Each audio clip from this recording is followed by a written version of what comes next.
Spencer, thanks so much for chatting with me. Appreciate it. Hey, thanks for having me.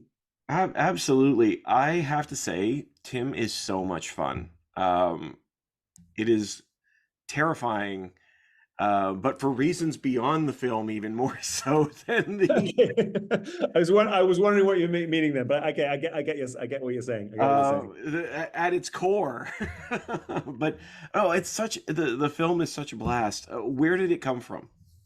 Well, two things really. So I wrote it with my wife's, who's a sci-fi author, and we are both big fans of 90s stalker thrillers. Things like Hand That Rocks the Cradle, Single White Female, those kind of films. So we love those films and grew up with them, and so they've got a really great place in our heart. But also we're also real Luddites and terrified of Alexas and things like that. We have nothing smart in our house.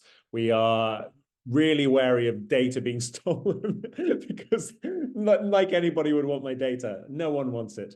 But yeah, so I think those two things came together. We wanted to write something about basically Alexas and and data sort of monitoring and algorithms and big data, and we just combined that with a sort of genre 90s stalker film, and Tim is what came out. We made the Alexa into basically a humanoid robot who wants all your information. And we give it easily and happily. Like it's incredible because we do this. This is one of the things I noted. Tim is asking for passwords. Well, can't hurt. Let's go for it. Yeah, and you get a few. Had a few people go, "Well, I don't think I would have given up my data that easily." It's like you have, Yeah. you've literally done that in your life nonstop for the last 10 years. Well, therein lies a question. I would love to just hear your opinion on this. Do you think that our fear of AI is justified? Like, is that like because this is certainly a big topic especially in the last year. It's not like AI is a new concept, but in the last year, it's gone like it's huge. I think it's the extent, the power of it that's kind of dangerous, and that we do put it in a human box in a way. Like Her was obviously a great film for that, and just trying to trying to look at AI as being a human equivalent, and it's not. It's there was some documentary I saw, and they were talking about if you think you can beat the Facebook algorithm or the Instagram algorithm, you're playing chess against a grandmaster. You've got like teams of people working out how to make you do what they want you to do, and you're just a person. I think that's the thing. It's difficult to. I think a lot of the danger, particularly with big data, that side of it, is that we just can't really comprehend how clever it is, really. This is so interesting to me because you know, let's let's look back. I don't want to say 40 years because I don't want to admit that's true. But you look at a film like The Terminator, Oh, and right. Okay, yeah, I you look see at a, why you were worried about the 40 years. Yeah, yeah, yeah, I yeah. don't. I'm pretending that that's not. Um, but but a film like The Terminator, their vision of artificial intelligence, sure, it's a killer machine, but it's almost more terrifying in this because, like you said, we so freely volunteer that information. We trust these devices. Yeah. And in this film, what we see is the trust with Tim is far easier for the characters than it is to for each other. Yeah, especially as the trust has been breached by the characters, previously. But at the same time, you're right. That's what I think. That's what we do. We're more willing to trust a faceless computer than we are to trust each other a lot of the time. Why? Why is that? Why I are we guess more willing to trust our tech? I think it's because maybe it's okay. I haven't. This is not something I've thought about, but maybe it's that we see it as an extension of ourselves. To be honest, it's like we're there alone with the computer. There's no one else there. We feel it's just it's interesting. Working with my wife as a writer because we're just finishing off a new script, and we're both so sensitive about it. If we're when we're loggerheads, and I think it's because it's an extension of yourself. Really, when you write script or make a film, you're feeling you put part of yourself into it. But maybe to a lesser extent, we do that even with our laptops and our phones. They just become an extension of ourselves. This is a cockamamie theory that I've just come up with, but maybe there's something in it. Well, I think there may be because you're right. Like our phones are never far from us. Like even right Mm. now, I'm talking to you on this laptop, but my phone is upstairs, and I keep, sort of used to having it in my hand. I'll try and be more interesting. I'm sorry. No, that's yeah. I Just was thinking really thinking of about, I going must on have some Facebook. messages from someone decent. That's not what I meant at all. But we're just used to having it by our Yeah. side. Yeah. And even the way that Tim works here, I think actually the most bone chilling moment is when he's noting her response to ads online and and it's like, well, this is a sort of data that's shared. Yeah, Uh, and I think we just, you get those little moments. I've got a VPN and everything now, but you get those little moments where you do get a YouTube ad about, or something you've just been talking about. We were when my little boy was young, we didn't know if he needs speech therapy or not. He thought he's fine. But at the time we were just chatting about it, and I got a YouTube advert popping up, and just going speech therapy in your area, and it's yeah. just terrifying, just when you realize, they're going to have to get more subtle at that. Otherwise, people are going to be so turned off by it eventually that maybe not, though. We all seem to be going with it, strangely. And that's the interesting thing. I think in some ways, we feel, and this is just me postulating here, it almost seems like we feel like you said about the extension of ourselves, we feel like we've got the tool, but in many ways the tool has us. Yeah, 100%. Yeah. Which we see in this film sort of playing out as it just builds and builds and builds. Obviously, goes out of control. Um, there was something I wanted to ask you actually about. It was very interesting. The conversation. Forgive me. The main character's name. I forget. Abby. Abby. That's what I thought. Abby is in a party, a business party, and they're standing around talking. And of course, they're debating it. And one of the characters actually says, "Messy is the good stuff." Mm.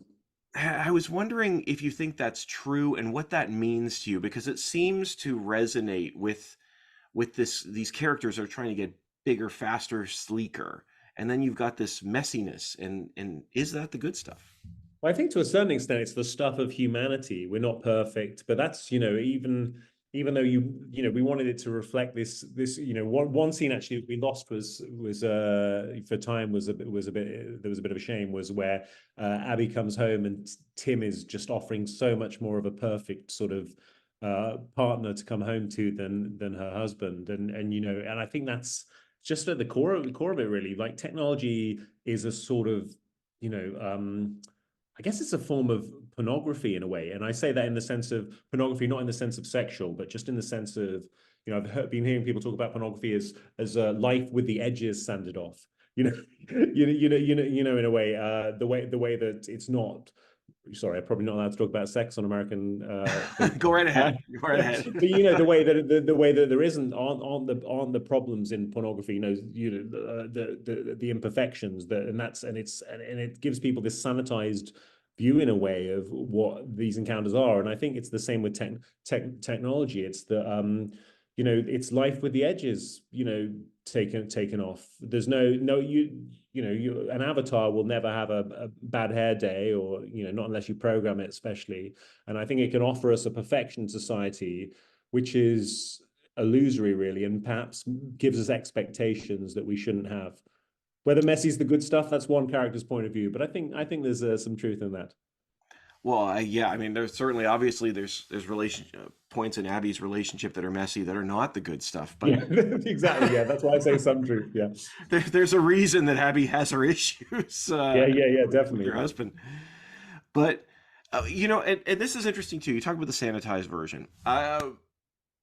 There is a conversation taking place here, and you referenced her before, but this is a very different relationship than we see in her the film, not in Abby.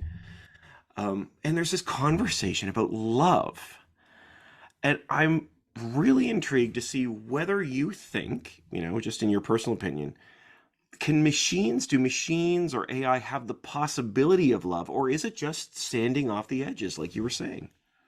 I I don't think we've one thing that we didn't really want to go down the route too deeply of in this film is the idea of AI being conscious. Mm. I'm very in real life, I'm very skeptical of AI being conscious, and I just don't really believe it. And I know people like Elon Musk seem to think it's it's an inevitability, but I really don't. I just don't see how, when you take these things on a micro level, how they can, no matter how many of these binary equations kicking off one another, can ever create consciousness. It just seems like a strange idea, but it's the illusion of consciousness, and it's the feeling that it is conscious. That's kind of what more, as much what I wanted to talk about, and see Abby's journey throughout the film as she starts to see Tim as human, and whether he is or not is almost not the main issue for me. It's how we perceive it.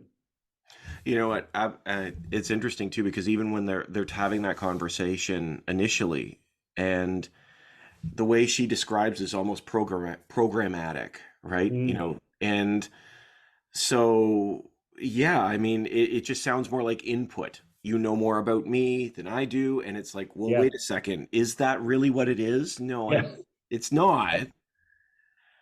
Yeah, I think she's just sort of grasping in a way, because she's been asked this question by this machine that seems to be human, about what love is, and she's trying to find ways to express it, but can't quite. But he's taking, like you say, he's taking these things as data points, which are it's not going to work out well, particularly.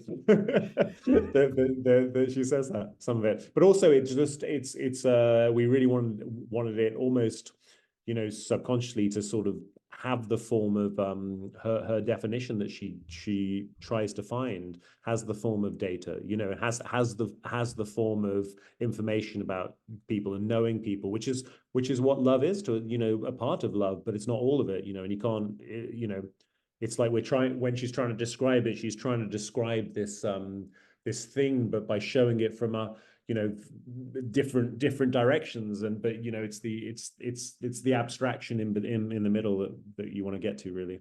Absolutely. Yeah, I love that. The abstraction in the middle, I think, is a great way to describe it because no matter how much you program something like this, there's still something missing. Yes. And absolutely. I honestly, I love the film. It's so much fun. Cheers. Thank you very much.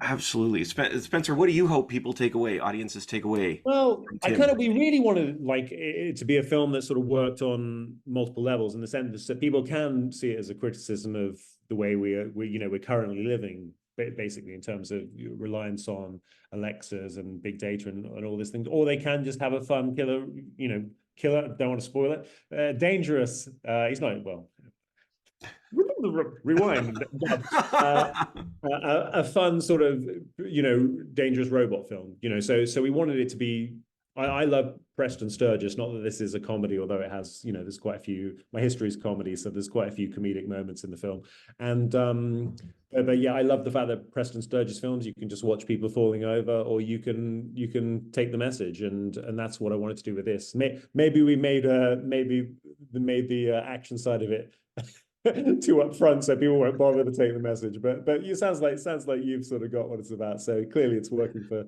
the more intelligent people. Well, right now, actually, I'm just deep faked anyway. So I mean, it's okay, fine, yeah. You're speaking with AI, so no. Sure. Only a matter of time. Only a matter of time. No, I really appreciate it, Spencer. Honestly, the film's a blast, and I do like that it has something to say as well. Thank you so much for the time to chat with me. I really appreciate it. You've taken time to chat with me. I appreciate it. And yeah, let's hope people in your fair country want to watch it. Absolutely. Absolutely. Have a great day. You too. Take care. Like